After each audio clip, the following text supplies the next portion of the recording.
नमस्कार, जय हिंद, वंदे मातरम दोस्तों। स्वागत है आप सभी का यूपी टुडे न्यूज में। चलिए नजर डालते हैं यूपी के हर जिला, हर क्षेत्र की 25 फटाफट बड़ी खबरें मात्र 3 मिनट में। उससे पहले आप ये वीडियो कहां से देख रहे हैं, हमें कमेंट करके जरूर बताएं। गाजियाबाद के साहिबाबाद में नोएडा वसुंधरा मार्ग पर एसटीपी प्लांट के पास जल भराव से सड़क खराब हो गई है, जिससे भयंकर जाम लग रहा है। रोजाना हजारों वाहन चालकों को भारी परेशानी हो रही है और उन्हें 2 मिनट का रास्ता तय करने में 20 मिनट लग रहे हैं। स्थानीय लोगों का कहना है कि जिम्मेदार अधिकारी इस समस्या पर ध्यान नहीं दे रहे हैं। उत्तर प्रदेश राज्य विद्युत उपभोक्ता परिषद 42 जिलों में बिजली के निजीकरण के खिलाफ नियामक आयोग में आपत्ति दर्ज कराएगा। परिषद के अध्यक्ष अवधेश कुमार वर्मा के अनुसार ऊर्जा विभाग निजीकरण का मसौदा लेकर आयोग पहुंच सकता है, इसलिए परिषद प्रस्ताव को खारिज करने की मांग करेगा। उनके अनुसार बिजली दरों को लेकर पहले से ही कई मामले न्यायालय में विचाराधीन हैं, इसलिए आयोग निजीकरण को मंजूरी नहीं दे सकता। एटा जिले में तेज गर्मी और उमस ने लोगों को परेशान किया। हवा न चलने से हालात और बिगड़ गए। लोग छांव और ठंडी हवा की तलाश में रहे, लेकिन उमस से राहत नहीं मिली। किसान और मजदूर भी गर्मी से बेहाल रहे। मौसम वैज्ञानिक ने अगले 2 दिनों तक वर्षा की संभावना कम बताई है। कानपुर में गंगा नदी का जलस्तर 113 मीटर चेतावनी बिंदु पार कर गया है।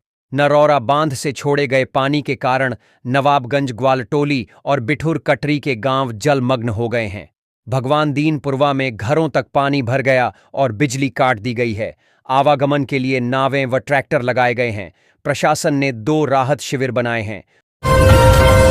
उत्तर प्रदेश सरकार ने गोरखपुर के ग्रामीण क्षेत्रों में स्थित प्राचीन मंदिरों के विकास और सौंदर्यीकरण के लिए 45 करोड़ रुपए की स्वीकृति दी है।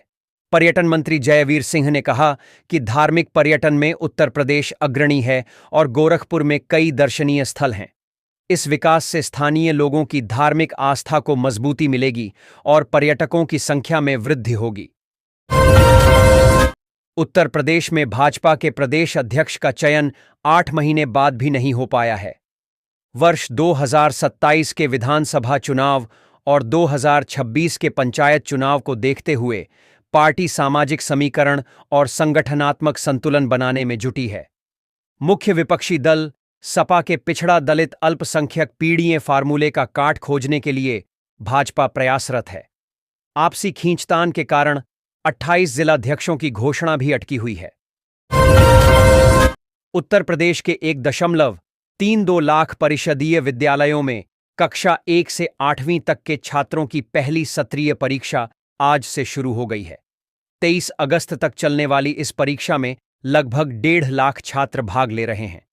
परीक्षा विद्यालय स्तर पर प्रधानाध्यापक की निगरानी में हो रही है और प्रश्न पत्र जुलाई तक के पाठ्यक्रम पर आधारित हैं। मेरठ करनाल हाईवे पर स्थित भूनी टोल प्लाजा पर टोल कर्मियों ने सेना के जवान और उनके भाइयों के साथ मारपीट की। जवान छुट्टी पर घर आए थे और दिल्ली एयरपोर्ट जा रहे थे। आरोप है कि टोल कर्मचारियों ने गाली गलौज की और सेना का कार्ड भी छीन लिया।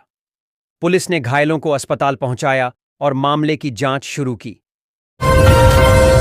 चौधरी चरण सिंह विश्वविद्यालय सीसीएस यूनिवर्सिटी ने बीएड के छात्र छात्राओं को प्रयोगात्मक और मौखिक परीक्षा में भाग लेने का एक और अवसर दिया है।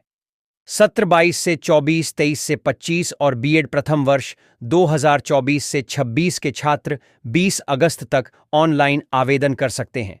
छूटी हुई परीक्षा के लिए 1500 रुपये शुल्क निर्धारित है। परीक्षा 22 और 23 अगस्त को होगी, जिसकी सूचना विश्वविद्यालय की वेबसाइट पर मिलेगी। प्रधानमंत्री नरेंद्र मोदी अगले महीने वाराणसी का दौरा कर सकते हैं, जहां वे सारनाथ में सोवा रिगपा मेडिकल कॉलेज और अस्पताल का लोकार्पण कर सकते हैं। यह परियोजना पहले 2 अगस्त को लोकार्पित होने वाली थी, लेकिन कुछ कारणों से स्थगित कर दी गई थी। अब प्रधानमंत्री के दौरे की तैयारी है। जेपी पांडेय जागरण वाराणसी दाल मंडी के चौड़ीकरण की कार्रवाई अब अगले दौर में है। यहां पर 650 मीटर लंबी सड़क की चौड़ाई होगी। 17.5 मीटर। वहीं शासन 215 करोड़ रुपए जारी किया है। जबकि पीडब्ल्यूडी को 184 मकानों का मुआवजा देना चुनौती से कम नहीं है। वाराणसी में कुत्तों के बढ़ते आतंक को देखते हुए नगर निगम सक्रिय हो गया है। पालतू कुत्तों के पंजीकरण के लिए घर घर अभियान चलाया जाएगा, क्योंकि केवल 253 कुत्ते ही पंजीकृत हैं।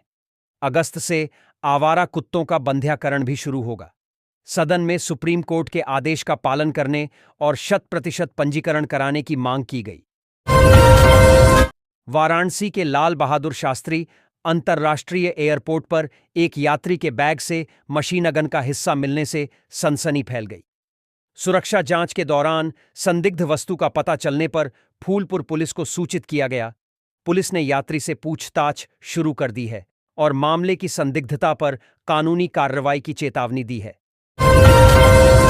भारतीय रेलवे ने एक नया नियम लागू किया है, जिसमें यात्रियों को अपने साथ ले जाने वाले सामान के वजन और आकार की जांच करानी होगी। अगर सामान तय सीमा से ज्यादा निकला तो अतिरिक्त शुल्क देना पड़ेगा। एसी फर्स्ट क्लास में 70 किलो, एसी 2 में 50 किलो स्लीपर और एसी 3 में 40 किलो, जबकि जनरल में 35 किलो तक सामान निःशुल्क होगा। प्रयागराज में गंगा यमुना के तटीय इलाकों में डायरिया का प्रकोप फैल गया है। इससे अस्पतालों में मरीजों की भीड़ बढ़ गई है।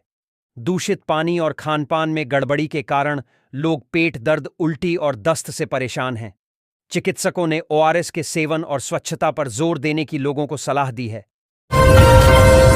बिहार विधानसभा चुनाव 2025 से पहले कांग्रेस पार्टी को मजबूती मिली, जब वरिष्ठ नेता मोहम्मद जहांगीर कुछ अन्य नेताओं के साथ पार्टी में वापस शामिल हो गए। वे 2019 के उपचुनाव में टिकट बंटवारे से नाराज थे। जहांगीर ने कहा कि उन्होंने कभी पार्टी नहीं छोड़ी। सांसद और विधायक ने उनका स्वागत किया, जिससे पार्टी को आगामी चुनावों में मजबूती मिलने की उम्मीद है। भागलपुर के जयकांत, जिन्होंने मर्चेंट नेवी की नौकरी छोड़कर जूता चप्पल निर्माण का उद्योग शुरू किया, आज युवाओं के लिए प्रेरणा स्रोत हैं। ब्याड़ा परिसर में स्थापित उनकी फैक्ट्री में बने उत्पाद बिहार के साथ देश विदेश में भी सप्लाई हो रहे हैं। 2018 से इस कारोबार में उतरे जयकांत ने बाजार की मांग को समझा और सालाना 6 करोड़ का टर्नओवर हासिल किया। सिवान के सरकारी स्कूलों में शिक्षकों की उपस्थिति को लेकर शिक्षा विभाग सख्त हो गया है।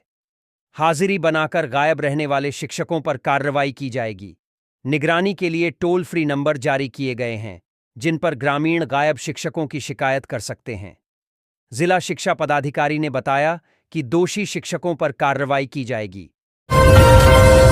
समस्तीपुर जिले में राजस्व विभाग ने 13 लाख किसानों तक ऑनलाइन जमाबंदी पहुंचाने का काम शुरू कर दिया है।